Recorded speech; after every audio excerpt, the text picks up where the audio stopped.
يعني أحد كبار القادة الأفارقة قال كلاما مهما تاريخيا.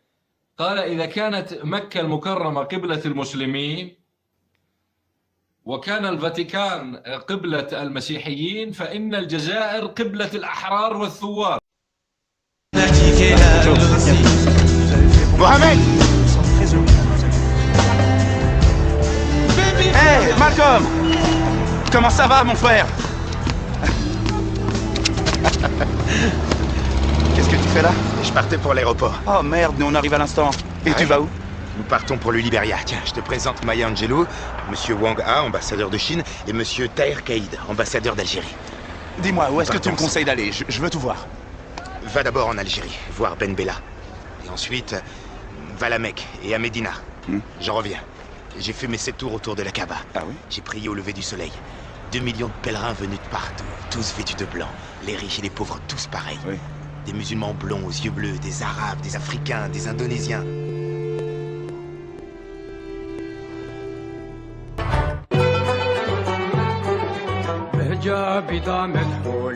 ورسمك عنده قيمة راني بعتلك مرسول واجبيني يا عاصمة. النضال في الجزائر استمر حتى بعد حصولها على استقلالها التام من المستعمر الفرنسي في 5 جويلية 1962. نجاح الثورة الجزائرية اللي تحقق بعد صمود ومقاومة أحرار شعبها خلاها تكون مثال يحتذى به، لأنها ثورة شعبية ساهم فيها المناضلين والمواطنين نساء ورجال كبار وصغار، وأصبحت الجزائر قبلة يرتادها الثوار من أنحاء العالم كما الزعيم الأرجنتيني شي جيفارا.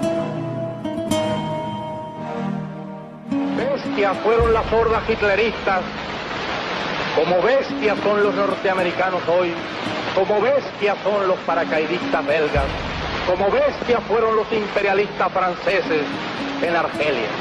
والزعيم السياسي الكوبي فيديل كاسترو،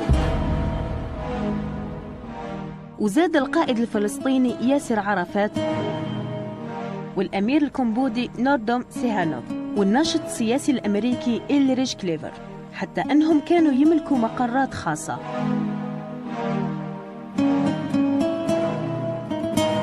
وصلت الجزائر إصرارها على دعم القضايا الوطنية عبر العالم لإيمانها بأن تطور الاشتراكية فيها مرتبط بدعمها للنضال الشعوب الأخرى، فدافعت على حقوق الإنسان ومنحت اللجوء السياسي للمناضلين من مختلف البلدان. وما كانش كون ينكر اهتمام الرئيس الأول للدولة الجزائرية المرحوم بن بلة بهذه القضية بشهادة الرئيس السابق لجنوب إفريقيا نيلسون مانديلا والرئيس الموزمبيقي السابق جواكيم كيسانو، اللي تعدت زياراتهم للتراب الجزائري امتنانا منهم للدعم المادي والمعنوي اللي تلقاوه من الجزائر. Dans notre page culture, nous accueillons Alice Lefilleul, journaliste à Africulture. Bonsoir Alice. Bonsoir. Ce soir, vous nous présentez un livre signé Hélène Moktefi, Alger, capitale de la Révolution, dont la traduction française vient de paraître aux éditions La Fabrique. Tout d'abord Alice, pourquoi ce titre ? Alors ce livre, qui est un recueil de mémoires d'Hélène Moktefi, avait pour titre original en anglais Alger, capitale du tiers-monde. Et il me semble que cela correspond à la dense période qu'il décrit, à savoir de la moitié des années 50 jusqu'à la fin des années 70, grande époque des décolonisations et des internationalismes. On va donc croiser dans ces pages Fanon, Ben Bella, Nasser, Nkrumah, mais aussi des leaders du Vietnam, de la Chine ou même de l'Union soviétique qui, tous et toutes, avaient leurs ambassades à Alger, dans lesquelles se retrouvaient des leaders politiques du monde entier. Et à vrai dire, lorsqu'on lit ce texte, on a vraiment l'impression d'être au centre du monde, au croisement des idéaux décoloniaux, là où naît un monde post-impérialiste. Voilà pour ce livre Alger, capitale de la Révolution, de Fanon au Black Panther, signé Hélène Moktefi. Hélène Moktefi a un destin hors du commun. New-yorkaise, elle débarque à Paris dans les années 1950. La guerre d'Algérie éclate et de fil en aiguille, elle est impliquée dans le combat pour l'indépendance. Elle se retrouve à Alger, qui devient très vite la Mecque de tous les révolutionnaires, ceux du monde entier. Au centre-ville d'Alger, pas loin de la Grande Poste, et là, je rencontre des exilés brésiliens, chiliens, argentins, les représentants du Front de libération du Québec. Ouais.